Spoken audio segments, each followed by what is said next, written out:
Do you want to heed the siren's call and undertake naval battles on the high seas? Do you want to infiltrate the Blood Kelp Coven to change the fate of a coastal town known as 𝘼𝙗𝙗 forever?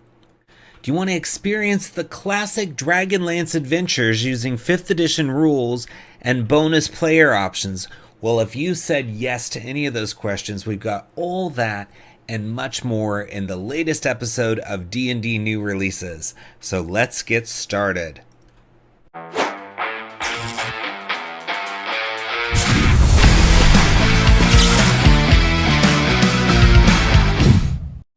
Hi, it's Splinterverse. Welcome to another episode of D&D New Releases, where we offer first impressions of new third-party products for Dungeons & Dragons. We cover a selection of titles from Dungeon Masters Guild and DriveThruRPG each week. The titles are presented in alphabetical order, and all of them are linked in the video description. Purchasing the books using those links helps the channel, but you can also support us by purchasing one of our best-selling books. Our newest release, Dragonlance Companion, offers 180 pages for players and DMs to bring the magical world of Krynn to life. And like many of our books, it's available in hardcover and digital format.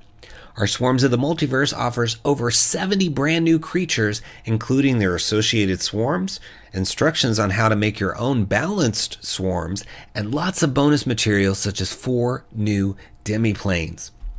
Our Feywild Companion offers 150 pages of Feywild fun for players and DMs alike. Also, our book, Fizban's Vault of Draconic Secrets, contains over 50 pages of dragon-themed player options, including a subclass for each class and much more. We've got lineages suitable for any setting, as well as optional lineage rules in our Van Richten's Librum of Lineages. With our Potions Unlocked book, we have over 100 pages of material to take potions to the next level in your game. Please support the channel by purchasing our books using the links in the video description. First up, we have the Blood Kelp Coven, a dark folk adventure from Pico Strix Press, $6.99 for 5th edition author Marco Piana. And it says it's a chilling and hallucinogenic folk horror for levels 2nd to 3rd. It says respond to the call of the ruthless Lord Captain Daisuke Mekajiki, infiltrate the Blood Kelp Coven, decipher their wicked designs, and alter the fate of 𝘼𝙗𝙗 forever. Are you ready to plunge into the murky heart of darkness? So you get a full 2 to 3 session adventure with multiple endings. Love that. 4 magic items, including the Hag's Head. That's cool. 4 monsters, including the Blood Kelp Hag and the 𝘼𝙗𝙗 Bandit Lord. You also get 2 battle maps and original tokens. And I love the cover, and look at, I mean, these are some screen captures of some of the pages. They look really cool. They always have beautiful artwork from Pico Strix. They've got kind of an ocean setting called Deep Blue that we've talked about on this series before, and they've had a number of releases in that series. And it's really, really cool, all the design and art that goes into this. But you can see here they've got the introduction with all the info to kind of prep you. Then it talks about like some encounters you might find in the 𝘼𝙗𝙗 Swamp. And then it gets into something called the Blood Kelp Trials, which I assume if there's this Blood Kelp faction, that this is going to be how you kind of infiltrate and get accepted into it. Because you have to infiltrate this faction, right, to be able to succeed at this mission. So there must be, it looks like there's 3 different trials you have to go through. So I think that's a really interesting setup for an adventure. I haven't seen that in all the thousands of books we've covered on this show. So I like that. There's also, it looks like 3 choices for meeting the hag, which is cool. And then after the adventure, the future of 𝘼𝙗𝙗 and what you're going to do with that. So you've got your trials to get in, then you got to deal with this hag, 3 different choices of how that happens. So again, replayability is going to be good. Then you got the future 𝘼𝙗𝙗, some things that you can carry on with, and you can place 𝘼𝙗𝙗 wherever in your homebrew campaign or whatever. They got magic items like the Blood Kelp Gorestone, the Sea Hag Grimoire, the Hag's Head, as we talked about earlier, and the Blood Kelp Extract. So those sound fun. And then you got monsters, including 3 different variations of the Blood Kelp Hag and something called a 𝘼𝙗𝙗 Bandit Lord. But just scrolling through, you can see the introduction, running the adventure, But what I wanted to read when I looked through this earlier is just the background, because I think it sounds so interesting. It says, nestled within the murky swamplands of the Nixle Cluster, the coastal town of New Bog stands as a pirate haven. Its free port status, a beacon to buccaneers far and wide. Yet beneath the bustling taverns and the clatter of cutlasses, a malignant secret gnaws at the town's very foundation. The ambitious rule of Lord Captain Daisuke Mekajiki, a smuggler lord of uncanny influence and cunning, teeters on the brink of disaster. An insidious conspiracy, as relentless as the tide, tightens its stranglehold around him. The Blood Kelp Coven, once dismissed as mere seekers of the Blood Kelp's hallucinogenic properties, has apparently stirred a force that shatters their seemingly harmless guise.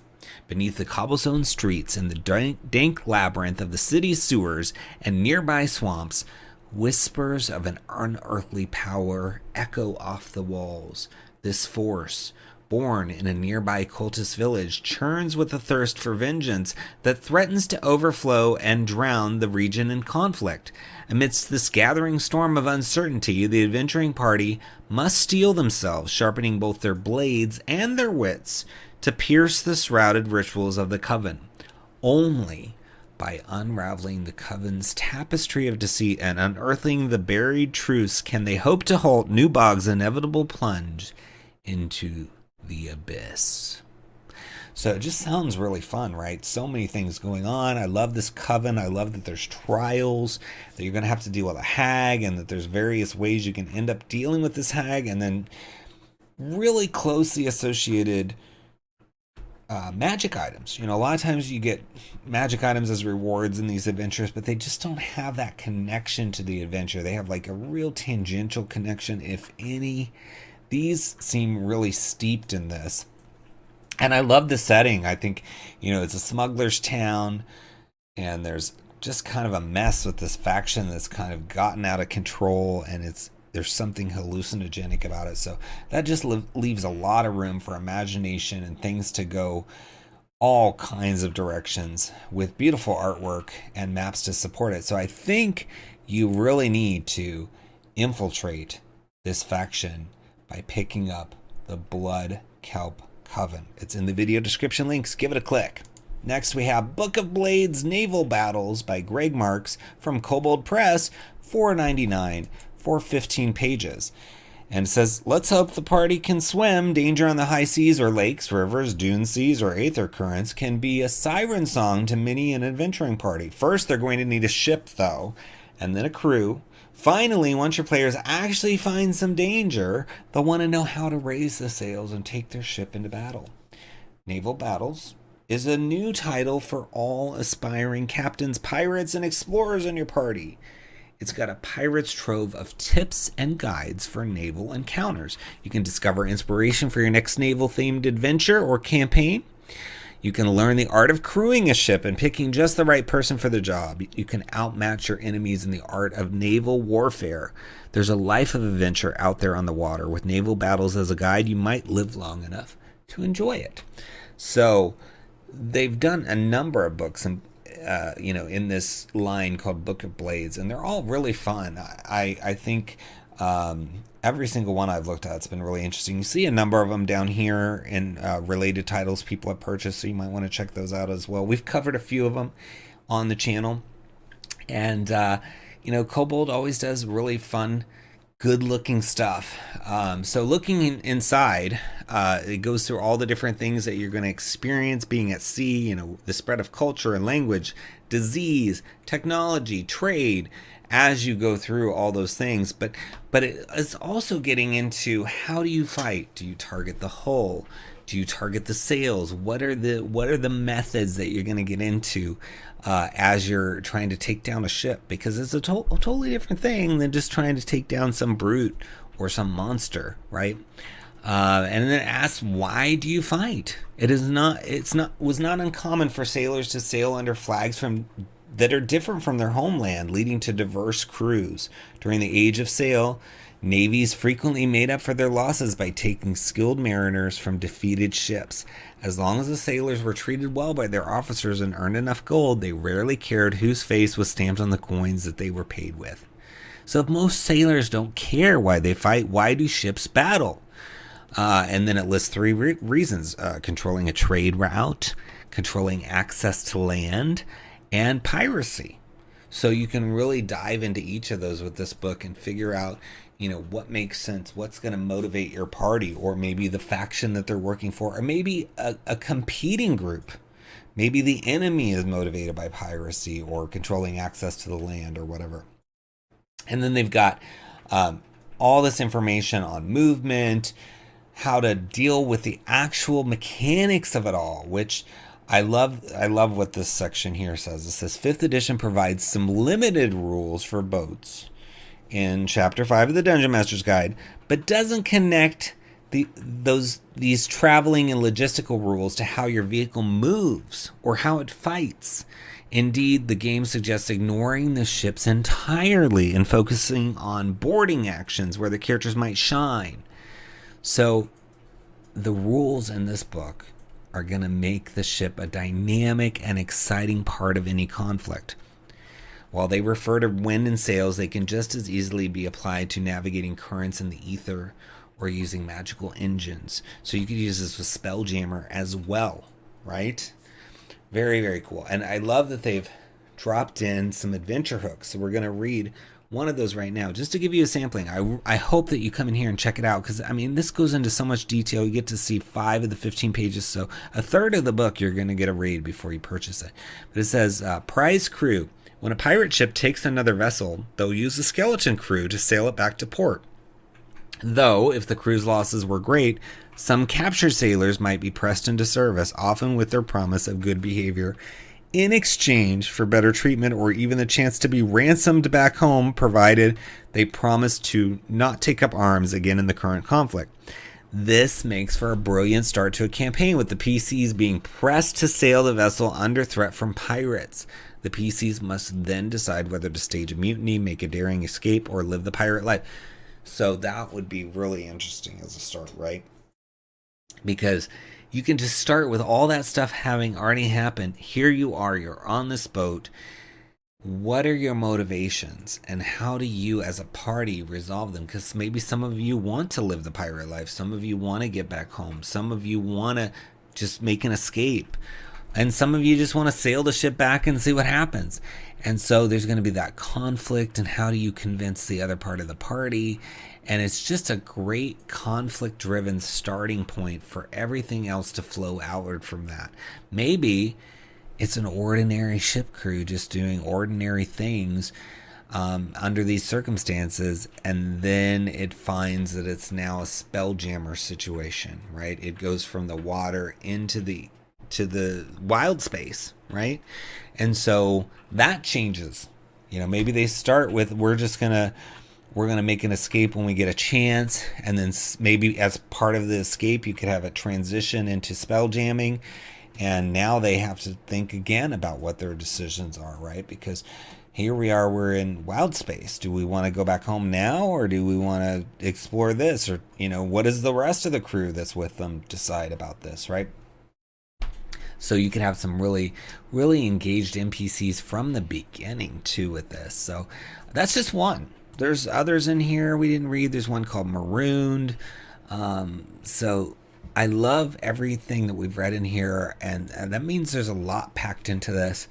If everything we've read is just full of good information, you can imagine what the whole book holds. So I hope you investigate it and give it a chance. It's called Book of Blades, Naval Battles for 5th edition. It's in the video description links, and I hope you give it a click. Next, we have Dragonlance Autumn Twilight from the Dragonlance Nexus crew, including Timothy Shiffitt, Edward Meikle, Charles Martinell, Brian Holt, and William Richardson. And it's $7.99 for 78 pages, already a best silver seller. So we don't normally cover conversions on the show. We used to, but then when we scaled back what we're doing, we left out conversions, but this, we had to make an exception for this one because not only is it from a great group of people that are very, very good at understanding Dragonlance. They know it inside and out. Very devoted fans of that universe, and they have a lot of experience working with Dragonlance. I mean, it's been part of their lives for so long. But not only that, not only is it from creators that have some real good credentials, it's also covering some really classic modules and a whole big amount of them, because it's not just one. A lot of conversions are just converting one module. This converts DL1 through DL5, which are, I believe, from first edition, and it is those ones that are just the start of it all, the beginning of Dragonlance, that classic campaign that got everybody interested in it. It's something to experience. If you've never experienced it before, this is your opportunity to experience with we're now in the 5th edition. So they've had 5 editions to get this game into the best shape it can be in. Yeah, everybody has their favorite thing about each edition or whatever, right? But you can play those modules in 1st edition still if you want to. But this gives you the opportunity to play them in 5th edition, which is, I would say, the most popular edition of the game. And there's a lot of other Dragonlance stuff out there that you can mix the contents of this book with. You know, Dragonlance Nexus has some other books. You know, we did our Dragonlance Companion. There's so many things that you can mix and match. There's the Wizards book that they released that you can take some of these things, because I'm telling you, this is not just a conversion. It's got factions, backgrounds, subclass options, sidekick stuff is being used here, and then of course all the enemies from those adventures have been converted, so you can rip these stat blocks out and use them with any of those other books. You know, so if you, whether you're getting, you know, the Tasselhoff book or some of the adventures, you can see down here from Dragonlance Nexus, they've got Shadow of the Black Rose, which we talked about on the channel. They've got the Champions of Krynn adventures, and then of course their Tasselhoff's pouches of everything. And here's some of those original modules, so you could get those. Look at how cheap they are. They're only $4.99, so you could get those original modules, so you have the reference. You do need those. Conversions are not allowed according to the DM's Guild rules to replace the text entirely. They have to supplement it, so you will need those. But again, they're $4.99 each, so you could get all those pretty cheaply. They're also, you know, they're out there. You can buy the original print versions, I'm sure, if you want. Those seem to be heavily printed, I think, so I've seen them in a lot of secondhand stores whenever I look at the D&D stuff, so you might find some out there. But in any case, they're giving you the links to them here as well, because you're going to need those. But it's just cool. It's cool to see Dragonlance Nexus keep going, producing Dragonlance content. You know, Wizards of the Coast hops around. They go from one setting to the next. They don't really stick around in one setting too long. They might circle back, but they don't do 2-3 books in a row in a setting. So having creators like Dragonlance Nexus just continue to reinvigorate people that are playing in that campaign. Because you got to remember, some of these campaigns can take a year or more, right? And so Wizards of the Coast moves on and you're still going, and you're like, we've gotten off course. I need some supplemental material. So having books like this that are still coming out for settings, you know, we're 2, 3, 4 books beyond this if you're focusing on just the Wizards releases. So it's helpful. It's already a bestseller seller, so it's sold over 101 copies. So people are using this to go to all these classic locations. If you're fans of the novel, if you're fans, or novels I should say, or the original books, anything, the Atlas, even the Atlas, and maybe you just bought the Atlas or just looked through the Atlas, never played, this is going to take you to those places, because this is where it all started. We even have Fizban himself in here with his personality, ideal, bond, flaw, all that stuff. and you got magic items. I mean, this is really cool. So all this player stuff, and then you see how it goes into each part, and each part I think corresponds to one of the modules. So part 1 would be DL1, Dragons of Despair. Part 2 would be DL2, Dragons of Flame, right?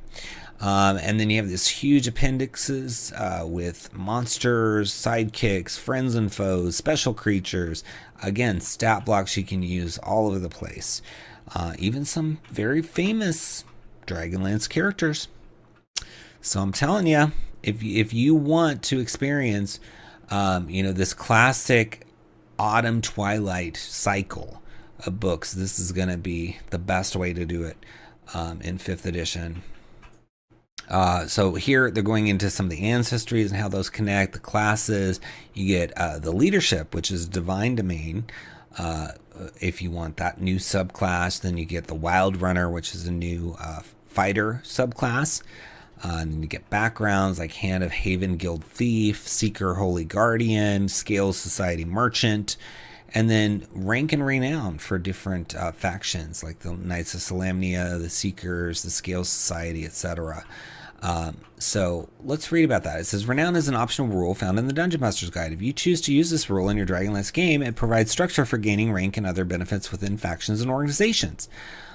So that's awesome. It's nice when an optional rule is also implemented optionally in another book, so that if you want to start using that, you can just follow right along, carry on using it, and you've already got some familiarity. And if you're new to it, this can be the first time you use it. But you can see here some ranks, like you go from footpad, cut purse, sharper thief, all the way up to master thief if you're going to join Hands of Haven. It says, never one to concern himself with anything other than mastering magic, Adonais Elvindar was looked upon with suspicion by his fellow elves. When he took the red robes after his test of high sorcery, he was declared a dark elf and cast out of Quellenesti. Embittered by the experience, he took over a small thieves guild in Karagoth called the Hand and moved the base of the guild to Haven with the intention of disrupting Quellenesti trade. Over time, the Hand of Haven has expanded to include several satellite guilds in most major towns and cities throughout Abyssinia, including Newports and Northkeep, where the guild ran afoul of the Scale Society. So steeped in lore, right? All these names and connections to all these awesome Dragonlance things. I mean, Dragonlance has so many books. There's so many books. They're still producing them. So this is a rich setting that has so much information out there. I mean, even with all the books that Dragonlance Nexus has done, Wizards has done, we've done, we have barely scratched the surface of what you can do. You could take stuff from the novels and work it into these books as well. So let's read another little part for you, because there's just so much in here. Let's read a little bit about what is this leadership domain. It says, clerics who follow the leadership domain are often found on the front lines of battle, commanding and inspiring their troops beyond what they otherwise thought possible. In the past, leadership domain clerics have been members of the Order of the Sword and the Order of the Rose and the Knights of Solamnia. The highest ranking positions within the Holy Orders of Paladine and Takesis are often leadership domain clerics. So you get spells, you get bonus proficiencies, and channel divinity, rebuke foe. You can use your channel divinity to break your enemy's lines. As an action, you present your holy symbol on each creature of your choice that can see or hear you within 30 feet of you. Must succeed on a wisdom save or be stunned. And then at 6th level, when an ally within 60 feet of you takes damage, you can use your reaction to grant that ally resistance to the type of damage until the end of its next turn. You can bolster your allies in this way a number of times equal to your proficiency bonus. But the capstone, we're not going to read all the abilities. I want you to read those on your own. But the capstone is, you always have the mass suggestion spell prepared. It doesn't count against the number of spells you can prepare each day, and is a cleric spell for you. You may cast the mass suggestion spell at its lowest level once with this feature without expending a spell slot. Once you cast it this way, you cannot do so again until you complete a long rest, but you can use your spell slots if you have those. So nice, get that extra spell. It's a handy one to have. And of course, you know, there's other spells added to your spell list with that. So, I mean, we're just scratching the surface of what's in this book. It is 78 pages of goodness for $7.99, bringing you into those original modules, which are also available on the DM's Guild. So you can click our link and then click the other links to get those, grab those for $25. Basically, you can have all 5 of those modules that are converted here. And then add another $7.99, you get that 5th edition conversion. So for about $32, $33, you can have 5th edition Dragonlance Autumn Twilight Adventures. That can't be beat. So you gotta get it. It's under Dragonlance Autumn Twilight in the video description links. Give it a click. Next we have the Folio number 24. This is a series of books that have been coming out from Art of the Genre, and they're basically adventures, but what's really cool is it's both 1st edition and 5th edition. So you get double the benefit from purchasing this. It's $2.51 on sale right now, normally $4.19, so that's pretty good discount. It's 32 pages. Author Scott Taylor. As the company of Ivory Scimitar makes its way to the 5th level of the Casbah dungeon, they find that the ever-changing landscape of the delve morphs again. This time, the cramped confines of the stone corridors gives way to a massive underground vault filled with strange fungal forests and flying creatures. Within, 4 large structures loom, each requiring investigation before the doors of the 6th level will be revealed. So it's a high-level adventure designed for 5 to 7 characters, levels 12 to 14. So you don't get a lot of tier 3 adventures out there that are published. So that's nice. And it's cool that it's about unlocking a whole level. And there's probably other books in the series to unlock the future levels. But they always have really great maps in the Art of the Genre. I mean, look at this. This is such a cool, the Hall of the Avian Priests here, and it's called the Forgotten Aviary. So you can see all these different places. So I think this is A up here. So then you get to see inside A with the beautiful maps they've got, and just really nice layout, easy to read, big font. I like that, makes it much easier. It says the Grand Aviary. This massive subterranean chamber provides the feel of a lost world. The entire vault is some 720 feet deep and half that wide. At its highest point, it is 500 feet to the ceiling. Light inside the vault is provided by greenish yellow mushrooms that grow all among the stalactites of the ceiling. Each tiny fungal sprout providing enough light to illuminate a 10 by 10 room, the overall effect being full daylight within the chamber. Water drips down from these high places, filling the massive pool that dominates the central sections of the vault. Its waters, constantly disturbed by the dripping water, are bypassed by 2 large stone bridges. The floor of the vault is home to surface plants, mostly large ferns, mixed with 20-foot tall yellow mushrooms that provide shade for ferns beneath them. The feeling is primordial. So yeah, you can see all the giant mushrooms up here in the map of this aviary. It's cool. And then there's little buildings in there. So cool. It says the Casbah dungeon continues to vex as the characters reach the 5th level, but at this point, at 5th level of the structure, not the player level or character level. But at this point, they will have to feel like they are entering the home stretch. If a DM has included all 9 of the trio mini-adventures as well as all 6 of the curse mini-adventures, then the campaign itself will have become a huge undertaking. And for that reason, I've designed this adventure to be more of a freeform crawl. And that's cool. And you can tell from that map that you could choose to go to different places if you want. As with any level of the Casbah dungeon, an amber door can be located anywhere the DM chooses within, but at this point, I, as a designer, have no idea how many mini-adventures might have been run with amber doors on lower levels, so keep that in mind. So they're flexible. It's cool how you can plug and play with the other modules in the series, but again, you can use this all by itself. So let's read the flavor text for Building 1, the Hall of the Avian Priests, which is the one we saw fully in that isometric map earlier. Double doors open into a long ceilingless hall that ends with another set of double doors at the far end. Above, the swirling mists that roll between the stalactites can be viewed without disruption. A single set of double doors marked with a blade and swirling wind pattern is set into the eastern wall, and unadorned double doors and a single door farther toward the southern end provide entry along the western wall.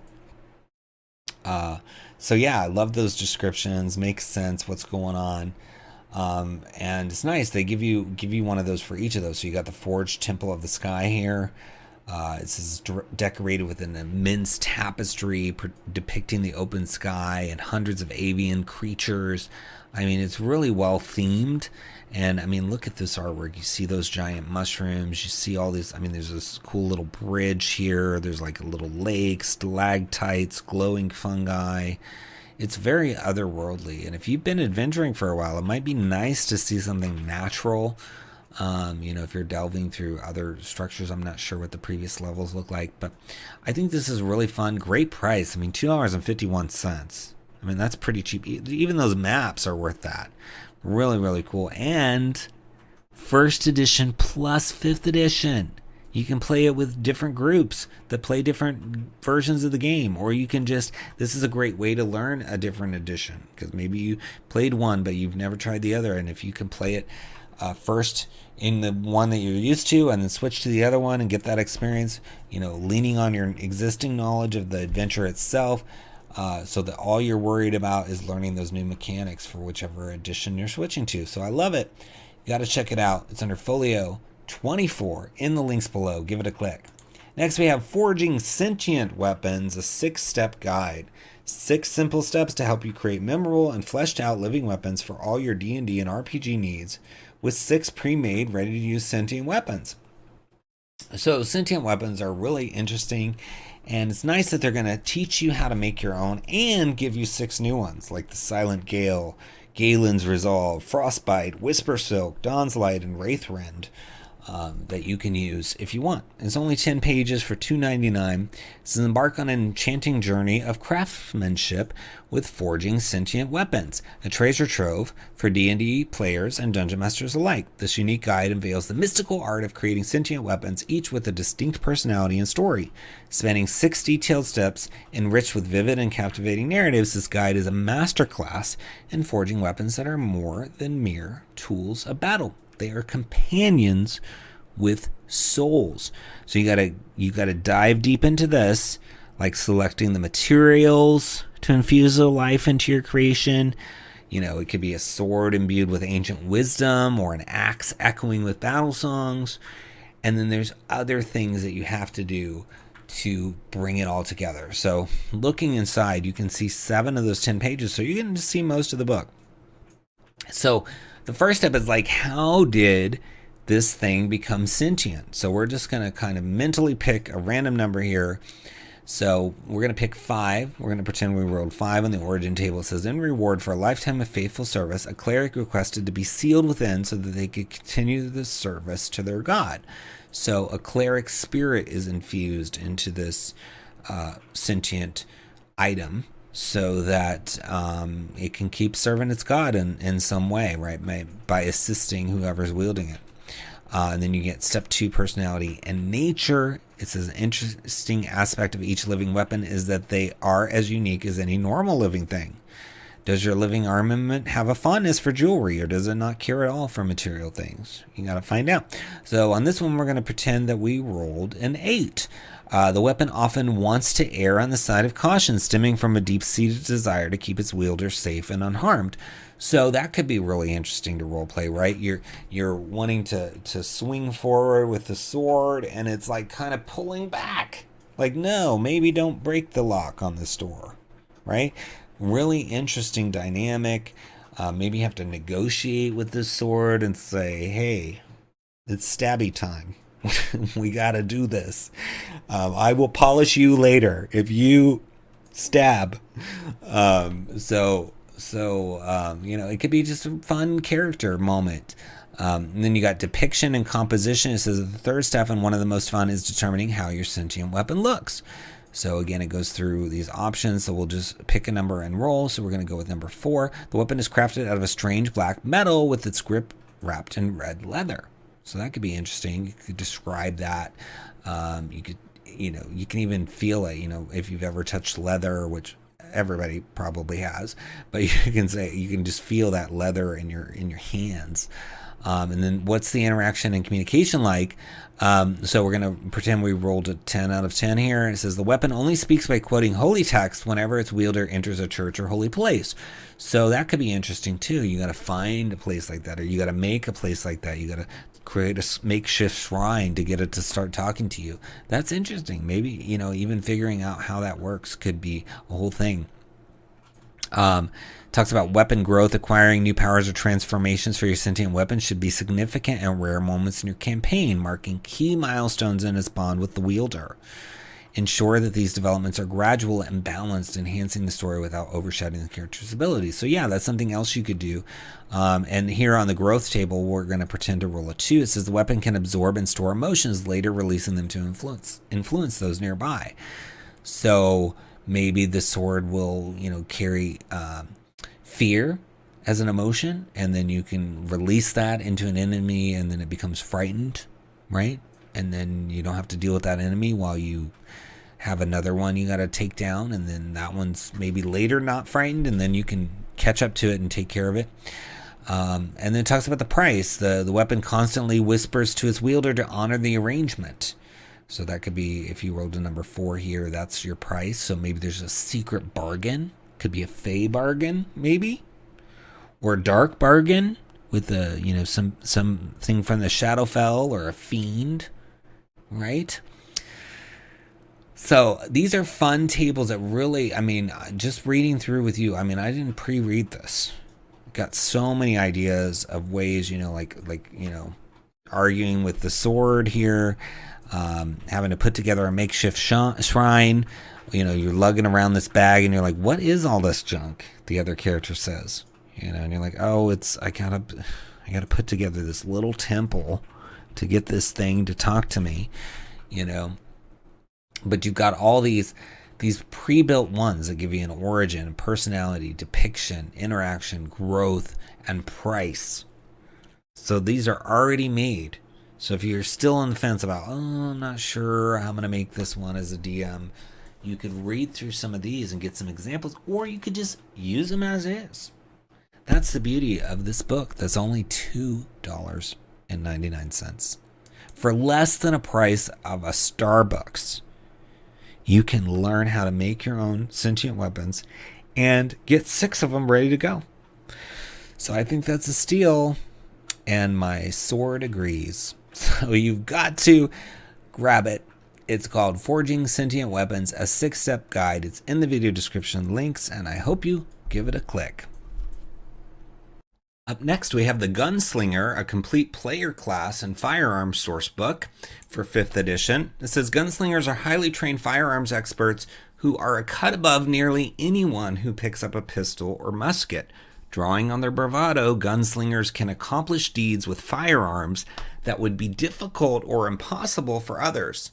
And it's 37 pages, $7.99 from Tribality or Tribality, I guess, Publishing. I'm not sure which way to pronounce it, but I think of it as Tribality, I think.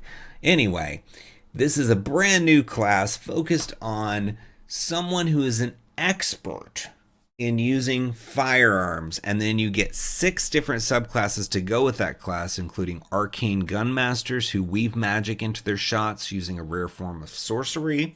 You get musketeers who work to become as skilled with the blade as with firearms. You get pistoleros, snipers, soulbinders, spear gunners, all sorts of options, which is nice. We always talk about this when we see a new class. Give us more than 3 new subclasses, and they gave double that here, so that's awesome. You get new armor, weapons, adventuring gear, 12 magic items, advice for game masters on how to introduce firearms into the campaign, and then some optional rules to handle advanced firearms, crafting, duels, shooting galleries, and gunpowder-based traps, as well as 12 NPCs.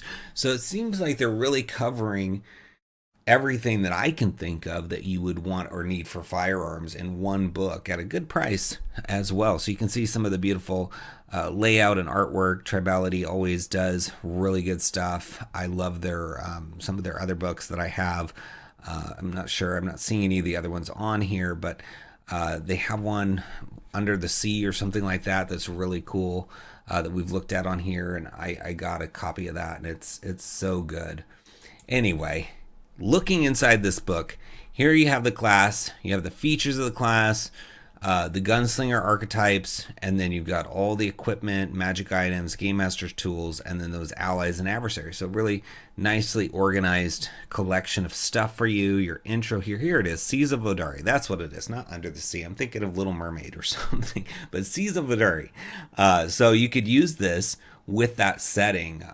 As I said, I got this book, and it's really fun. We covered it in a past episode. But I'm sure if you click our link, you can come here and click on the Tribality Publishing, and get a look at that book as well. But here's your table, typical, intro to a class, tells you how you're going to get your proficiency bonus over the levels. But then also this class has something called bravado points, and then various features like all classes, right? And your quick build. So let's look at some of the features here.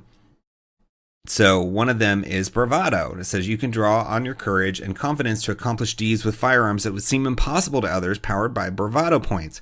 Your gunslinger level determines the number of points you have. You can spend those points to fuel various bravado features called deeds. When you spend a bravado point, it is unavailable until you finish a short or long rest, at the end of which your expended bravado is recharged. You must spend at least 15 minutes of the rest maintaining your firearms to regain your bravado points. So that makes sense that you'd be maybe cleaning your weapon, etc., trying to restore those. And then some of your deeds require your target to make a saving throw, and it tells you how to calculate your deed save DVD or DVD DC, deed save DC, which is calculated similarly to like a spell save DC, so that makes it easy to remember. And then some of the deeds are Deadeye. When you take the attack action using a firearm, you can spend 1 bravado point to gain advantage on the attack roll, so that could be really helpful, especially if you need to make sure you make that make that hit. You could spend that bravado point there. Utility shot. As an action, you can spend 1 bravado point to use your firearm to create a dramatic effect rather than causing damage. This effect could be to blast open a lock that is not sealed by magic, scoot an unattended object of 10 pounds or less, sever a rope, or cause any other suitably dramatic effect that the GM approves. If your GM determines that the shot is difficult, they can ask you to make a skill check or attack roll. And then vigilance. While wearing light or medium armor, when an attacker that you see hits you with an attack, you can use your reaction to spend 1 bravado point, adding your proficiency bonus to your AC for that attack. So that's some versatile options to spend those points, which is important. When you create a new resource pool for a brand new class, you've got to have versatility to the options, because if it's always, buffing your damage, then it's not going to be that useful. You're only going to use it, when you're trying to deal damage, and there might be other situations where you're like, gosh, I wish I could spend that resource. So thankfully the authors here have thought about that, and they've given you a good, varied set of options for your bravado points. So I like that. It says your courage and confidence allow you to act quickly. When a fight breaks out, you give yourself a bonus to your initiative rolls equal to your charisma modifier. That's helpful. And then, of course, you get your archetype, you get ability score improvements, you get an extra attack, 5th level. It says your extraordinary reflexes allow you to sidestep or tumble out of the way of trouble. When an attacker that you can see hits you with an attack, you can use your reaction to have the attack's damage against you. 𝙎𝙬𝙬𝙬𝙬. And in addition, you can step out of the way of further assault, moving up to half your speed without provoking opportunity attacks. So that's cool, and it fits with the theme of being, somebody who's just sort of, flinging these guns around and really, really getting in there and moving around and dodging stuff and just being agile, I would say. So I think that could be fun. And there's a bunch of other features. We're not going to cover all of them. We'll skip ahead to some of the higher level ones. So at 17th level, True Grit, your courage and confidence allow you to dig deep and regain hit points by spending bravado points. If you roll initiative and have less than half your hit points remaining, you can regain a number of hit points equal to 1d4 plus your charisma modifier, minimum of 1 for each bravado point you spend. So that's cool. In a pinch, you could get rid of some of those points and give yourself some health. And then Sure Shot at 20th level, you have achieved true mastery with firearms. When you make an attack roll with a firearm and miss, you can spend 1 bravado point to re-roll the attack roll. You take the higher of the 2 rolls and add your charisma modifier to the result. If the total result is 20 or greater, you score a critical hit. So you can basically turn a miss into a hit and maybe more, maybe a critical. So that's cool. Talks about multi-classing, also very important. You don't always see that in new classes, and I think it's really important because there's a lot of people that consider multi-classing. So that you can see pretty much all of the class here. You don't get to see in the free preview the subclasses, but that's okay. They sound really interesting, and we will read the intro here to the first one, Arcane Gunmaster. They are rare gunslingers who can weave magic into their shots using a rare form of sorcery. These gunslingers combine their mastery of firearms with an unexplained connection to magic. It is the arcane connection that allows these gunmasters to quickly shift between firing their weapon and slinging spells, making them a double threat in battle. So presumably, although we can't see the subclass, this is like a half caster. So you're going to have this ability to do all your stuff with your firearms in addition to casting some spells, which I think that could be really fun. Maybe there's even some spells that are kind of very appropriate that go along with it. Thinking about, there's a lot of sort of Spellblade style spells that could fit really well with this class too. So it'll be interesting to see, with the whole book, what kind of spell list this archetype gets access to. But in any case, it's really fun.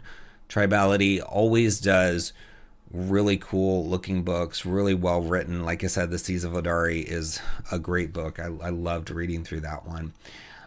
So I hope you check this out. It's in the video description links. It's under Gunslinger. Give it a click. Next, we have the Mimicnomicon, Kitchens and Taverns for 5th edition from Little Cord, and it's $9.99 for 43 pages. Authors Angela Lammy, Hannah Strang, and Garrett Sheriff, or Scherf, maybe. You have in this installment 2 packets worth of Mimic Mischief, intended to be used in all variety of tabletop settings, from medieval to modern and beyond. Each entry has a 5e compatible stat block with unique monster mechanics, 2 descriptions for when the Mimic is concealed and for when it reveals itself, alternate locations the Mimic can be found, ways to alter a Mimic to suit your game's time period, and most importantly, a unique pun to give each entry a little more flavor. So you can see some of these really nice pictures. They've got some great artwork in here to depict each of these different Mimics. I mean, Mimics are, a classic creature that people like to talk about. I mean, there's plushies of Mimics.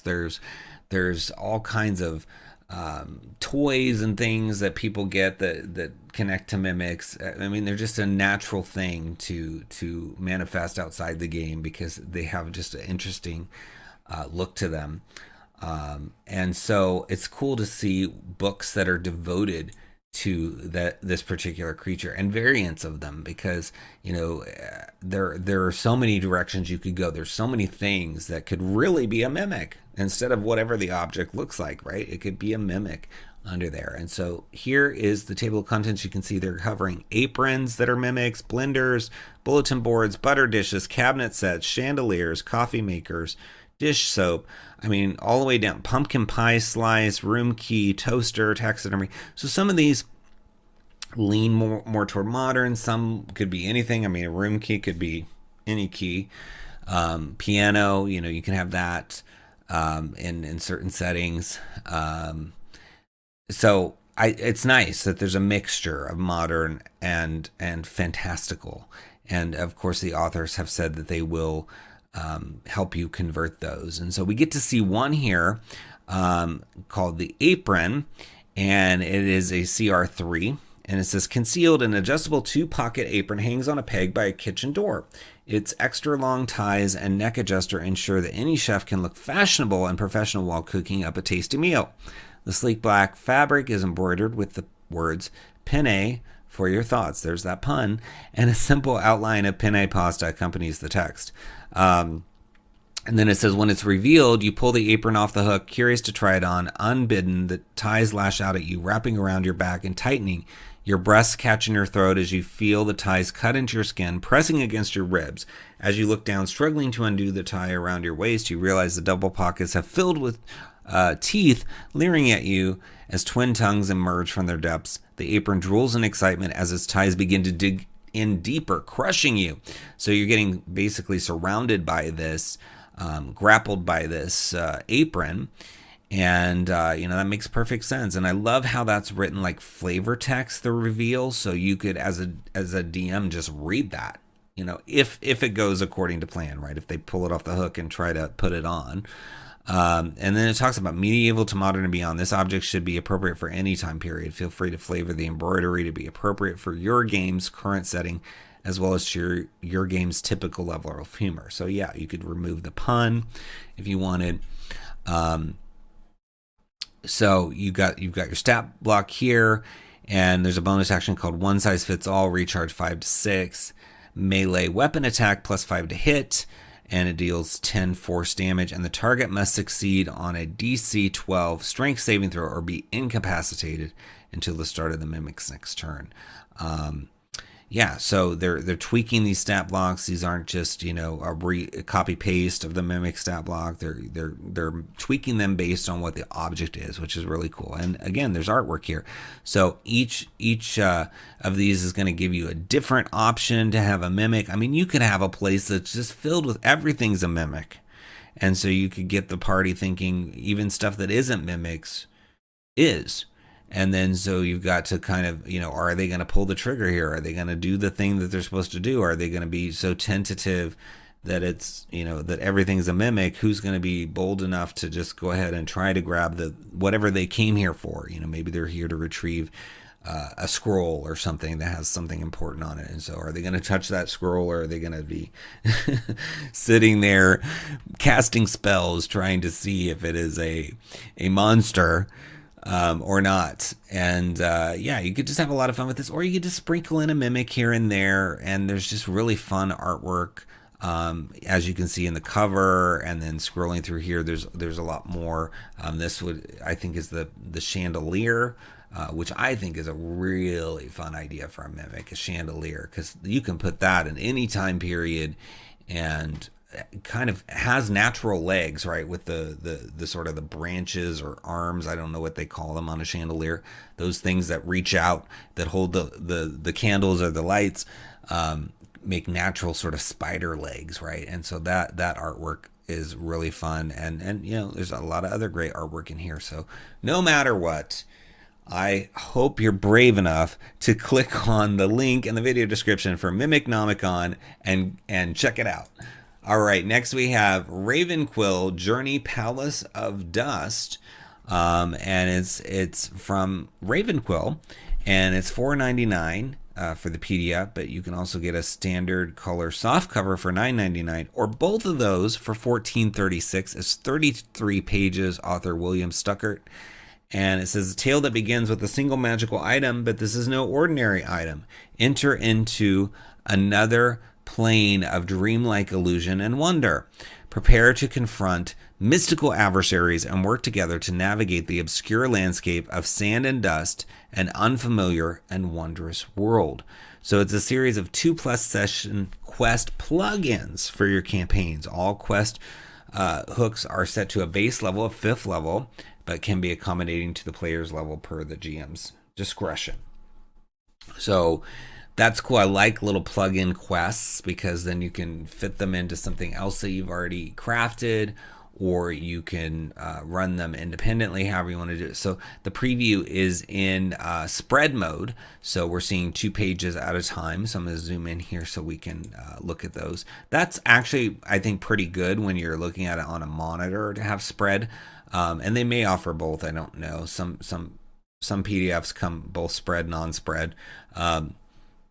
But when you have a monitor, it's usually widescreen these days, so spread is a lot of times better. So here it says it's meant for a pre-made short quest installment in an already existing campaign. It takes place in one location with multiple destinations. Each location will have its respective events and be broken down in their section of the book. Each section is key to the goal of the adventure. This adventure takes place within an ancient magical item. The item pulls in the player's spirit when staring at it for a few moments. So yeah, you can just place this item wherever, in whatever setting, and then they get sucked into it basically, and then they have to deal with the consequences. So like Siren Song to Sailors, but in any case, they are awake in a dreamlike environment and must find a way to escape the alien landscape. Red text is used to represent encounters. Blue text is item. Here you can see some more fun artwork. So maybe this is the object that they're staring at and they're going to get pulled into. It says Soul Taker Orb. Nestled within the palm of one's hand, the curious stone gleams with an ethereal radiance, its surface as smooth as the placid expanse of calm waters. Astonishingly lightweight, the orb seems to defy the laws of nature, its weight akin to that of a mere feather. Yet, beneath its beguiling exterior lies a profound enigma. This mysterious artifact is whispered to possess the power to unveil glimpses of the beholder's future timeline, a tantalizing display of their deepest desires made manifest. So yeah, I mean, this seems like something you would want to get a hold of. It's a way to experience your deepest desires, basically, or to at least visualize them. It explains why people would be drawn to it. As the eager viewer fixates upon the mesmerizing vision swirling within the orb, its grasp tightens like an insidious vice. Time warps, rendering each passing minute an eternity as the viewer's consciousness is gradually siphoned into the heart of the stone. The once vibrant body becomes naught but an empty husk, devoid of life and purpose. Trapped within the crystalline depths, the viewer's very soul becomes ensnared, forever bound to the whims of this sinister relic. Tales of its existence have earned it chilling monikers such as the Soul Taker and the Life Eater, evoking a sense of dread and foreboding. So yeah, you wanna be cautious around this thing. But it talks about, there's more detail here that we're going to let you read on your own. But I'm fascinated by this. I think it sounds like it could be a really fun adventure. I think the price point is good, especially if you want to get a soft cover too for only $9.99 to get that. I would just get both because it's only a little bit more to get both, and then you can refer to it. But I think this could be really fun, and you could even use the techniques of something pulling you in for something else. Maybe they get through this and then there's another object that they see that does something similar, and so it's like the successive going through all these objects, and eventually they got to find their way back home, and you could certainly learn from some of these techniques too, and homebrew your own thing, especially at this price. When you think about lower price books like this, you can even just justify using them as inspiration, right? Because it's not like you spent a fortune on it. It's about the price of a coffee. So you can, it's for just the PDF, and you can just use it as inspiration. But I think there's a lot to be had here. I like the art. I like what I read about this concept of this orb. It sounds like it's going to be really, really fun for players to encounter and figure their way out of it, and you can plug and play with other stuff. So look for it in the video description. It's under RavenQuill Journey, Palace of Dust. Give it a click. Next, we have the Saboteur, an artificer subclass from Benjamin Dickinson. It's a pay what you want price, and it's 10 pages. It says magic items are a cause for great celebration among adventurers. They go to great lengths to attain rare equipment of great power. Unfortunately, not every item is benevolent. More than one adventurer has fallen prey to a cursed magic item. Because of this, most cursed items go unused, and rightly so. Or is it? Only the bravest and maddest adventurers could dream of using cursed items. Fortunately, you are such an adventurer. Intense study of cursed magic items has turned you into one of the rarest forms of artificer, the Saboteur. Saboteurs are specialized in the art of cursed magic items. Whether they use temporarily cursed trinkets, insidious infusions, or malicious magic items, the Saboteur will ensure that their friends stay safe from such effects while their enemies suffer. all while brandishing a mighty wrench to throw into their enemies' plans. So you get this subclass for the artificer, 4 new cursed infusions, not just infusions, but cursed ones, and then 5 new cursed magic items. So cool, cursed, as the author said, cursed stuff can kind of get ignored because of the sort of the hassle. So it sounds like this book is going to make it not so much a hassle. Maybe it'll be more fun. And curses are kind of commonplace in a lot of fantasy books and things, right? So to have an absence of them can be a glaring omission, I think. So it's nice to see people experimenting with ways to bring in that sort of classic concept. So it says, the Saboteur, magic is a very particular practice. Most creatures capable of spellcasting soon learned about the precision needed for this craft. Few give thought to a spell miscast, regarding it as a failure without question at best. Saboteurs see things differently. Knowing the ins and outs of how a spell is cast allows them to tamper with magic in ways inconceivable to others. They can adjust spell effects as they are for better or more often for worse. The skill isn't exclusive to their spells either. Cursed magic items owe more than most even realize to saboteurs for their innovations in the art of cursing magic. They can turn their enemies' magic items against them or mitigate cursed items' effects. So yeah, this is a good way to bring in curse because you've got a mitigation factor here. So they get some spells. They get proficiency with Tinker Tools and Sleight of Hand, but then they have this thing called Architect of Destruction, where you can channel your knack of magical mishaps through your tools. When you attack with a magic weapon, you can use your intelligence modifier instead of strength or dex, so that's cool. And then there's more to it than that, but we're going to let you read that. But I think the most interesting feature is the 3rd level one, the Saboteur feature called Sabotage. And it says, as a good saboteur's work goes unnoticed until it's too late. As such, you've mastered a way to sneak an item onto a creature or object without its knowledge. Once per turn, when you hit a creature or object with a melee attack, you may plant a single object that you are holding or carrying onto the target without its notice, provided that it weighs no more than 1 pound per point of your intelligence modifier. If the target has no pockets, the item adheres to the target inconspicuously. When you would plant a non-magical object on the target in this way, you may also sabotage that object with a curse.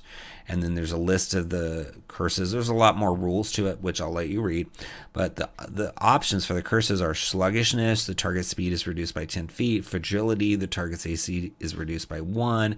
Sheepishness, the target suffers a -1 penalty on all its attack rolls. Fumbling, disadvantage on ability check or saving throw. Weakness, the first time it deals damage, it takes a 1d4 penalty. Contemptible, the first time the target takes damage, each round the target takes additional damage. So good options there. I'm not sure if you can stack them. It's probably in here, but we're not going to read all the text. So I don't know if you could keep giving it sluggishness or keep giving it fragility. I would assume so, but I don't know. And then you can move the curse. It says move curse. You can cast remove curse without expending a spell slot.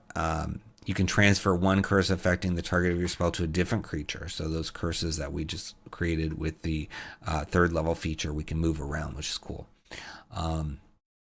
So again, a lot more to read on the class.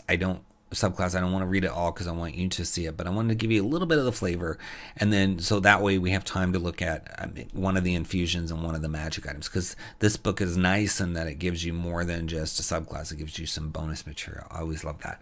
So there's one here with a fun name called Wand of the Warped Mage. It's for a 5th level artificer. It says it resembles a wand of the war mage, but has none of its traits.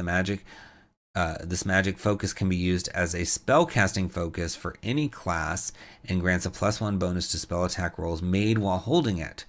The bonus increases to +2 when you reach 10th level in this class, and it increases again to +3 when you reach 20th level.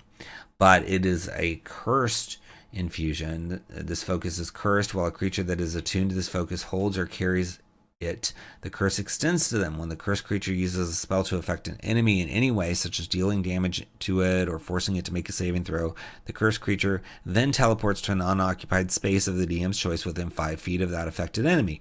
If multiple enemies are affected at the same time, the DM picks which enemy the cursed creature teleports beside. So kind of interesting little curse there, causing you to move around and be next to an enemy. It says, if remove curse is cast upon a creature cursed by this item, the caster can choose to suppress the curse's effects on that creature for up to 8 hours. So that's cool. That gives you some flexibility too, because maybe you don't want everyone to be impacted by what you're doing. And, you know, that's just one of the cursed infusions. There's several of those in here for you to explore. And there's a magic muncher rust monster stat block to check out. And then you've got the magic items. So there's Amulet of Illness, Amulet of Proof of Exact Location, Belt of Mouse Strength, and the Gem of Squinting. So let's read about the Gem of Squinting. This item resembles a Gem of Seeing, but has none of its traits. While you are attuned to the item, you are unaffected by its curse. You can use an action to tempt a creature within 5 feet of you with the item. That creature must make a wisdom saving throw. On a failure, the creature takes the item and wears it or carries it as best it can. And it refuses to part with the item unless it succeeds on another wisdom saving throw. And it says it's cursed. While a creature that isn't attuned to this item holds it or carries it, that creature suffers disadvantage on its wisdom ability checks. If that creature is cursed from another source, then the first attack that hits each round causes it to suffer the blinded condition until the start of its next turn. So that could be dangerous as well.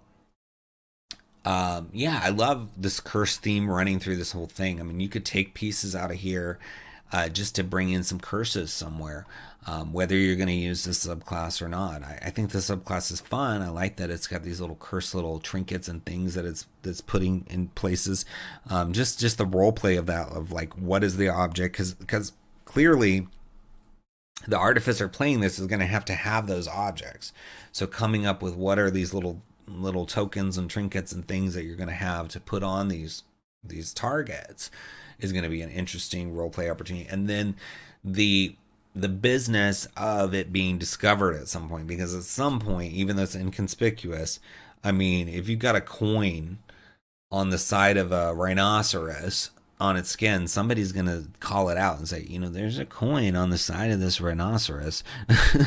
You know, it's not going to be inconspicuous forever. So that figuring out, you know, what's this in my pocket, or why is this stuck to my shoulder? You know, that's going to be fun little moments, I think, too. So a lot to see here, and the beauty is it's a pay what you want price, so you can, you know, get it for free and then come back later and pay for it if you use it. Please pay for it if you use it. That's real important. We got to support these creators, and it is under Saboteur in the links below. Give it a click. Next, we have Urban Locale number 20 from Raging Swan Press, and this one is focused on an Upmarket Inn. I love the Raging Swan Press stuff because it's got so much reference material. It's system neutral, so you can use it in D&D, Pathfinder, Dungeon World, you know, any Powered by the Apocalypse, any system, even outside of fantasy. You can use these reference materials because they just really are prolific, and they're always producing these really great detailed pieces to help you flesh stuff out. I mean, especially if you're doing urban adventures, there's so many locations in a town or a city or a metropolis, and being able to really describe each one. I mean, you could, but you don't want to be one of those people that just writes up a flavor text for 500 buildings and then you never use them. It's overkill, and there's probably better uses for your time. Now, if you're going to turn it into a book, that's a good worthy double goal then. But if you're not going to do that, you know, it's mostly just a creative writing exercise at that point. So books like this are great because you don't have to do that. You can say, okay, I'm going to have an Upmarket Inn. So this is more of like an upscale place than your run-of-the-mill or lower-end inn. And And so I thought this one was interesting because they're always releasing them. They had another one, Merchant's Townhouse, this week that was really cool as well. I really struggled to pick which one I was going to cover because I thought they were both cool. And we only cover one title per publisher per week, to be fair. But that other one's down here, and you can also click the Raging Swan Press when you get to this page to look at it. But it's only $1.75 for the 3 pages here. But yeah, this is going to get rid of some of that prep time, but I love going through these and just imagining and coming up with stories about what's going on. So we'll pick a few on these tables here, read them together so you can get the sense for it. But each of these tables, like this first table is a D10, second one's a D10. I mean, they're mostly D10s here. There's a D6 in here as well. So we're just going to pretend to roll certain numbers. So we're going to pretend to roll a 6 on the first one. So Billing Bear Manor, once owned by a wealthy noble family. This opulent manor was purchased by Laius Rama and converted into a luxurious inn with sufficient grounds and facilities to cater to any guest. So there you go. You have a name for the place. It's called Billing Bear Manor. It sounds more opulent than other establishments. So maybe, as your characters get higher level, they're like, let's stay at the good place. Enough with the straw bed here. Let's upgrade. And do they have HBO? So you've got major locale features. So on this table, we're going to pretend to roll a 7. It says this inn possesses an extensive wine cellar kept lock and less in use. Its rare and expensive contents are worth thousands of gold pieces. So that could be something that causes a problem while you're staying there. Maybe somebody tries to break into that, or maybe the party wants some wine and they're going to maybe try to sneak some out of there. I don't know. Or maybe something's in there that wasn't related to wine, a monster or a hidden artifact. Or buried even beneath it. Maybe the owner doesn't even know. Then next we have minor locale features. We're going to pretend to roll a 3. An ornate silver chandelier, its spindly arms, casting strange shadows, hangs from the dining room ceiling. So we just talked about a couple books ago in this episode, mimics, and how there's a book with a mimic for a chandelier. So maybe this is one of those chandelier mimics, and that's why it casts a strange shadow. And it will come down and attack at some point. Or maybe it just is the mood of the place. It's, not very very conducive to fun. It's more of a dark, gloomy place. What's going on? It says, so on this table, D10, we're going to pretend to roll a 1. It says, a well-dressed man clearly has a complaint about his stay, arguing loudly with the innkeeper who's doing their best to diffuse the situation. So I love tables like this because, it's real easy to just focus on the things that the characters need to interact with, the things that they have to experience. And you forget about, when you walk down the street in real life, you're going to see people having conversations that are unrelated to you. You're going to see all kinds of other things going on. And so there's no reason there can't be some of this sort of background noise. And so you can toss this out there. Maybe they're sitting there debating what they're doing. And while they're debating what they're going to do, you're like, oh, by the way, there's a well-dressed man who's complaining. He said this and that or whatever, and you can even run with that, turn that into something. Maybe it's a complaint that the party is then going to have. Maybe there's gremlins that are in this establishment and they keep waking him up, and the party's going to experience that. Who knows?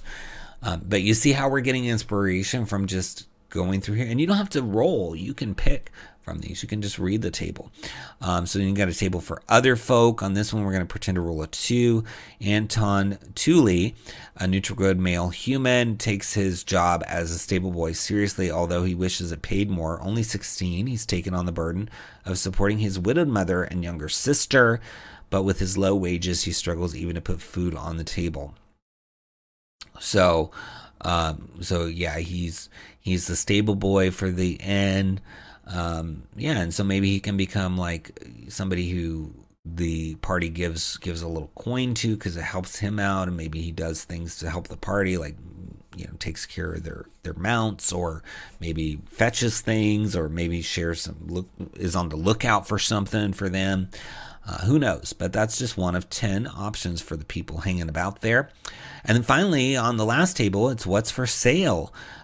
So we're going to pretend to roll a 5 here. There's a glimmering longsword for 500 GP taken in lieu of payment from a previous guest who racked up an enormous tab. This longsword is reputed to be magical.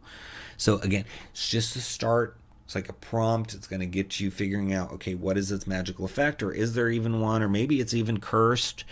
But I like this notion of somebody couldn't pay the tab. So it's like, you got to give me something to compensate.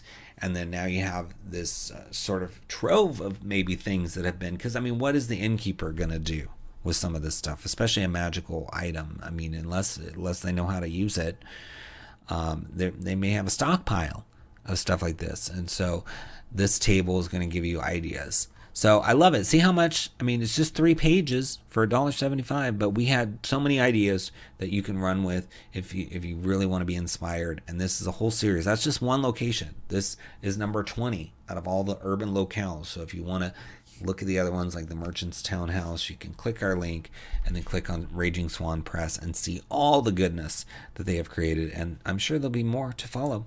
But until then, why don't you look for Urban Locale 20 in the links below and give it a click. Okay, now we come to that part of the episode where we talk about other new releases, just briefly, giving them a shout out so you know what else released since our last video that you might be interested in. Unfortunately, we don't have time to take a deep dive into each one of them, but we hope you'll check them out on your own by visiting the links in our video description. First up, we have Adventure and Maxer Tavern Troubles. It's an adventure for level 4 for 5th edition. It's got some magic items as well. It's $5 for 35 pages. Then we've got Flavor Text Adventures with a pay what you want price for 12 pages. And this one is focused on cooking cave trolls. So it's got an encounter and a recipe that go together. So you can bring food to your table as you play a flavor, pun intended, text adventure. Then we've got Galen's Guide to Elemental Powers, $5 for that PDF. $23.55 for the softcover premium color, or both for that same price. It is 83 pages, and this includes subclasses, spells, and monsters all tied to the elements. And then we've got Gnome for the Holidays, a Christmas adventure at a pay-what-you-want price, 11 pages. Of course, 5th edition, it's an adventure for levels 3 to 6 and includes some magic items. Then we've got Kavlov's Sanctuary, a campaign module and adventure sandbox for Old School Essentials or OSR. It's $15 for the PDF, or you can get a hardcover premium color for $30 or $35 for both. It's 107 pages, and it's got some items and classes in it as well. Then we've got the Pantheon of the Anunnaki for a pay-what-you-want price. 17 pages, includes deities, backgrounds, and reference for 5th edition. Then we've got Side Quest Annual Year 2, which is a collection of a bunch of magazine issues, basically 12, one for each of the months of the second year of its publication. And it includes all sorts of stuff, just like you'd expect from a 5th edition magazine. It's got races, monsters, and items. And this particular one is $30 for 148 pages of 5th edition goodness. Then we've got SOSR9, The Accursed Lords. It is an OSR adventure for levels 5 to 7. It's on sale for $7.50 for 28 pages. Then we got Stairway to Heaven, Monsters of Rock, 5th edition adventure 2. It is $9.99 for the PDF or $24.99 for that softcover premium color, or both for that same price. 52 pages, and this focuses on monsters, items, and spells for 5th edition. And we've got Tides of Winter, which is $6.99 for a whopping 205 pages. So that's a great price for so many pages. And it's an adventure for levels 1 to 10, 5th edition. Then we've got the Tower of the Mind, a level 1 to 20 campaign. It's $19.99 for 104 pages. It also includes locations and NPCs. Then we've got Town of Mirella, which is $3.99 for 16 pages. It's got locations and NPCs that you can use for your table. And finally, we have Universal Soldier Cinematic Sourcebook for Everyday Heroes, which is modern, but with movies. They have licenses for many of the movies, including Escape from New York and several others. You might even see some of those down here. Total Recall, Rambo, etc. This one's focused on Universal Soldier, and you get a modern add-on to the game, as well as backgrounds, classes, and other fun stuff. It is 112 pages for $19.99 on sale. So if you want to try something modern, Everyday Heroes has a lot of options for you, way more than anything WotC has published for modern. So that's pretty cool. Well, thanks so much for watching. We really appreciate you. Please subscribe to the channel. Click the like button, share the video out there with your friends so we can get eyeballs on these books for everybody to find out how great third-party content can be for your table. Leave us a comment. It helps the algorithm, and I will respond to you personally. And thank you so much for tuning in. Please click those video description links, help these creators, and help the channel through a small affiliate fee that we get from any click and purchase you make. In fact, we love it when you bookmark our links and do your shopping on DriveThru or DM's Guild after clicking one of those links, because no matter what you buy after you do that, you're going to give a small affiliate fee to the channel, which is super helpful, and it doesn't cost you anything extra, so it's a really cool thing to do. Plus, we have 7 books we produce, like our Mithril best-selling Feywild Companion, our Dragonlance Companion, which is a platinum bestseller, as well as 5 others that you can check out at splinterverse.com or in the links in the video description. And we've got a 2-book Kickstarter campaign coming next year that is going to be really fun. It's a campaign setting and an adventure book, so we really want you to check that out. It's super exciting. Can't wait to reveal more details on that.